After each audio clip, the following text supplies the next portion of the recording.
satu hal dulu ya, pengawasan perlu. Tapi semua kasus di pasar modal sebaiknya dibedah dengan pisau undang-undang pasar modal. Itu dulu. Mhm. Jika kasus pasar modal dibedah dengan pisau tipikor atau KUHP, memang menjadi berbeda case-nya. Saya balik sedikit ke kasus Adani. Oke, Adani ini belum dibilang bersalah. Adani ini belum disuspend. Oke, ini dulu yang penting. Saya kalau melihat lebih besar, ada yang menarik buat saya. Mungkin saya mengada-ngada, lu boleh anggap ini konspirasi teori. Saya ingat ada yang namanya Peregrine. Peregrine itu dulu bisa menjadi saingan Goldman Sachs, bisa menjadi saingan Morgan Stanley. Tiba-tiba dibunuh dengan gampang saja. Adani ini menjadi nomor 2 terbesar di dunia. Mendadak. Nomor 2 terbesar India. Saya sih mentenggarai ada apa juga ini. Apakah ada hal nggak bisa nih orang masih maju. Saya sih pengen juga mengangkat itu.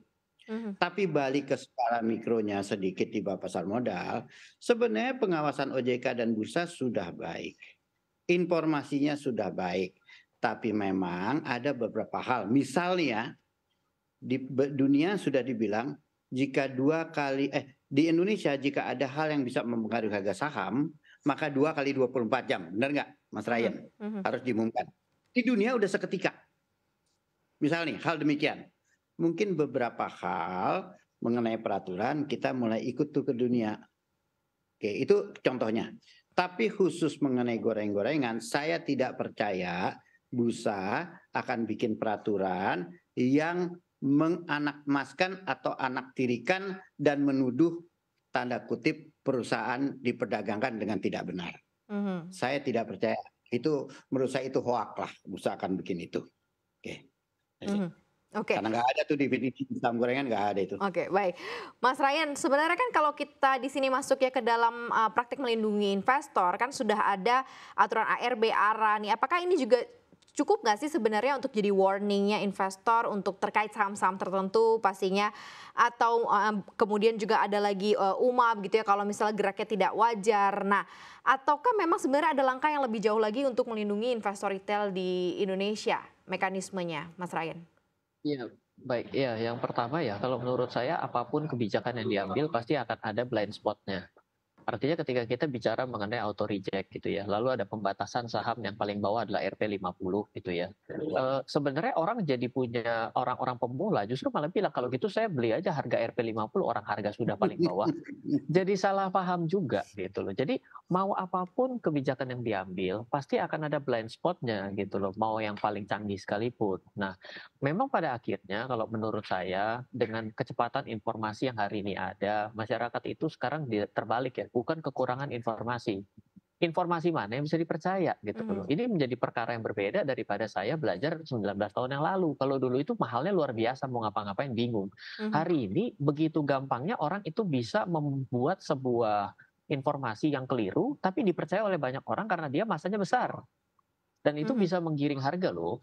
Dan itu walaupun tidak ngomong beli dan jual, itu bisa mengarah kepada satu tempat. Nah, hal seperti itu mungkin harus lebih banyak diatur. Bagaimana orang-orang yang memang punya kemampuan untuk bisa memberikan influence yang baik kepada masyarakat itu ya perlu bisa dirangkul dengan ya tingkat kembali lagi ya pendidikan gitu ya. Ini sih saya jujur saja melihat data tahun 2022 ini, saya sebagai seorang edukator ya, saya ngerasa malah takut gitu loh. Artinya dengan inklusi yang tinggi tapi literasi yang lebih rendah bukan ikut naik loh. Kalau naik dikit masih senang. Rendah itu berarti waduh berarti hilang ya. Berarti kalau gitu kita bisa melakukan sesuatu dengan dasar apa? Berarti kalau orang melakukan sesuatu tanpa dasar yang kuat dan ketika dia menebak, when you are guessing you are gambling loh. Artinya jadi ke sana gitu. Nah, itu investor kita perlu lebih banyak diingatkan untuk hal-hal seperti itu. Baik, bentuk literasi apa lagi sih mungkin yang menjadi PR-nya Bursa Efek Indonesia nih Pak Tito gitu ya, kalau mungkin bisa dikasih masukan agar tadi inklusi dan literasinya pun sama-sama begitu, apple to apple, bukan hanya orang itu masuk ke pasar modal karena memang dia sudah paham, sudah mengerti gitu kan, kita perlu meningkatkan level literasinya. Ini seperti apa Pak Tito? Mungkin kalimat itu nggak bisa. Orang masuk pasar modal investasi karena sudah mengerti. Itu interestingly adalah trial and error investor tuh lebih banyak di awal. Oke, dia belajar. You nggak bisa kok belajar pasar modal teori. Cuma invest di saham, coba lu belajar, baru lu belajar. Ada masalah sekolahnya yang Ya. di depan. Itu satu dulu. Saya lebih cenderung ya, beberapa peraturan dulu sedikit nih ya.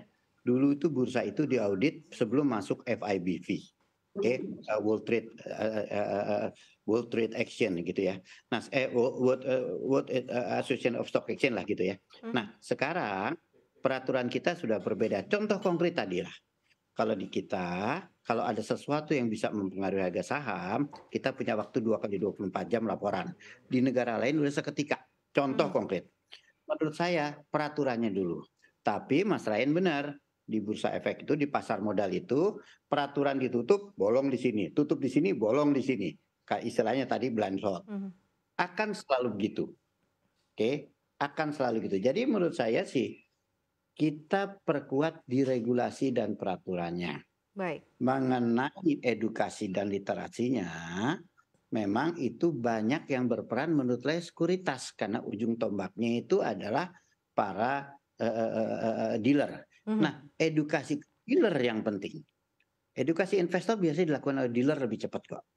Jadi menurut saya, dealer, broker sebagai ujung tombak, sales, itu yang harus diperketat edukasinya.